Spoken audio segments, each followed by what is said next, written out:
Hello friends, इस video में step by step orthopaedic assessment के बारे में जानेंगे। तो आइए वीडियो को शुरू करते हैं। आर्थोपेडिक असेसमेंट दो तरह से लिया जाता है। एक सब्जेक्टिव होता है जिसमें पेशेंट की जनरल इंट्रोडक्शन के बारे में जानकारी लेते हैं, यानी कि पेशेंट की पूरी इन्फॉर्मेशन लेना होता है। दूसरा ऑब्जेक्टिव होता है जिसमें डॉक्टर के द्वारा जो भी एग्जामिनेशन किया जाता है उसकी इन्फॉर्मेशन लेना होता है। सबसे पहले हम सब्जेक्टिव देखेंगे। सब्जेक्टिव में सबसे पहले पेशेंट का नेम लिखना होता है, जो भी पेशेंट का नेम हो एक्स वाई जेड। इसके बाद एज लिखते हैं, एज में जो भी हो उसकी age x y z. Age इसलिए लिखना ज़रूरी होता है, कभी कभी एक ही वार्ड में एक ही नाम से कई पेशेंट एडमिट हो जाते हैं, तो उन्हें हम एज से डिफ्रेंशिएट कर सकते हैं। इसके बाद सेक्स लिखना होता है, जो भी हो मेल या फीमेल। इसके बाद ऑक्यूपेशन, यानी कि पेशेंट का व्यवसाय क्या है, वो क्या काम करता है।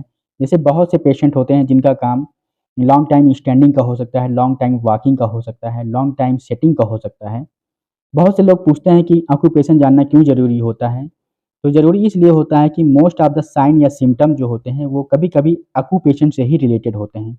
यदि हम उनका व्यवसाय जान पाएँगे तो हम डिजीज़ को डायग्नोज़ करने में हेल्प मिलता है।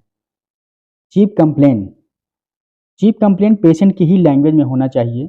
यानी कि कोई पेशेंट है जो ये कहता है कि मुझे दाहिने पैर में पीछे की तरफ से 5 दिनों से पेन हो रहा है और मुझे खड़े होने में दिक्कत हो रही है और पेन एक जगह से दूसरे जगह तक जा रहा है।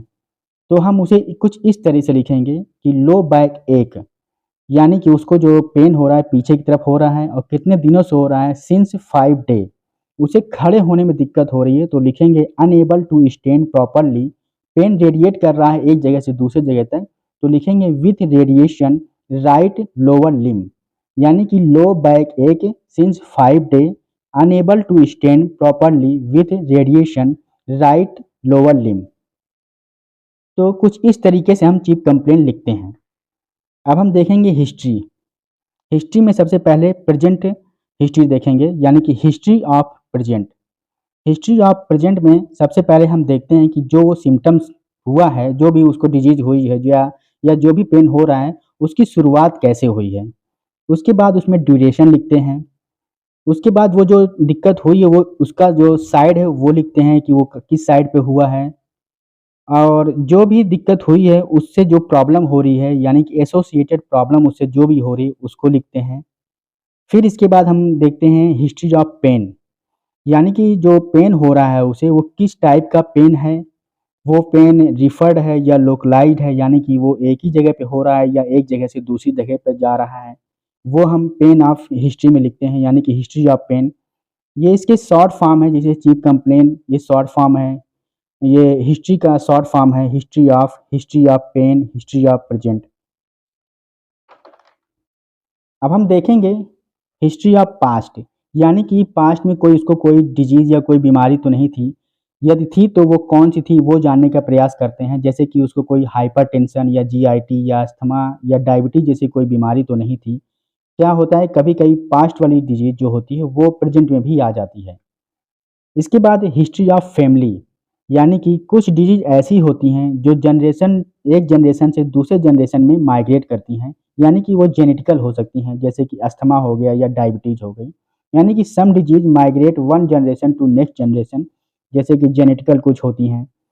अब हिस्ट्री ऑफ पर्सनल, यानी कि हिस्ट्री ऑफ पर्सनल में यानी कि पेशेंट की कुछ पर्सनल चीज़ें होती हैं, जैसे कि वो इसमें स्मोकिंग करता है या नहीं, अल्कोहल लेता है या नहीं, इसके बारे में जानकारी हमें लेना होता है। इसके बाद हम देखते हैं प्रेजेंट मेडिकल हिस्ट्री, यानी कि उसकी प्रेजेंट टाइम में कोई मेडिसिन वगैरह तो नहीं चल रही, जैसे हाइपरटेंशन कोई मेडिसिन वगैरह तो नहीं चल रही है, उसके बारे में हम जानकारी लेते हैं। तो हमें ये जानकारी लेना बहुत ज़रूरी हो जाता है, जिससे हम पेशेंट की डिजीज़ को डायग्नोज़ करने में हमको हेल्प मिलता है। तो ये अभी तक आपने जो देखा वो सब्जेक्टिव था। अब हम देखेंगे ऑब्जेक्टिव, यानी कि डॉक्टर जो भी एग्ज़ामिनेशन करता है, उसकी हमको इन्फॉर्मेशन इसमें लेनी होती है। अब हम देखेंगे सबसे पहले ऑब्जेक्टिव में ऑन ऑब्जर्वेशन, इसको हम शॉर्ट फॉर्म में इस तरह लिखते हैं कुछ ओ बाई ओ। यानी कि हमको देखना होता है कि जब पेशेंट हमारे डिपार्टमेंट में आता है, वो अपने आप चलकर आया है या किसी के सहायता से आया, यानी कि फैमिली मेंबर के सपोर्ट से आया है, हमें उसको ये देखना होता है। अब उसकी जनरल कंडीशन देखनी होती है, वो पेशेंट ठीक है या थिन है, यानी कि उसको बहुत ज़्यादा ओबेसिटी तो नहीं है, ये सब हमें देखना होता है पेशेंट में।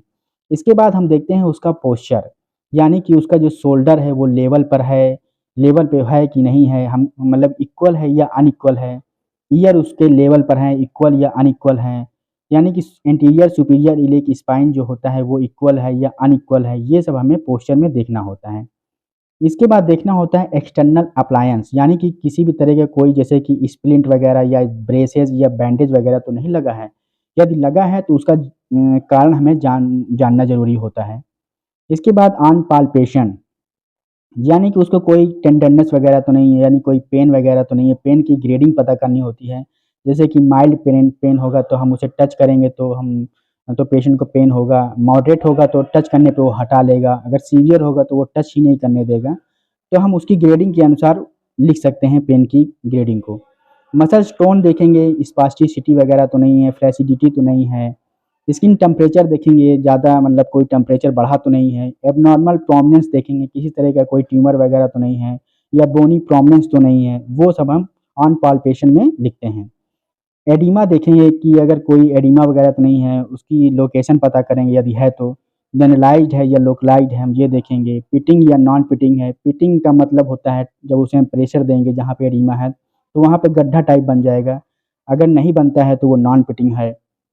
ऑन एग्जामिनेशन, यानी कि ऑन एग्जामिनेशन में हमें मोटर या सेंसरी चेक करना होता है। मोटर में जैसे हम एक्टिव रेंज ऑफ मोशन उसका देखेंगे, पैसिव रेंज ऑफ मोशन देखेंगे, एमएमटी देखेंगे।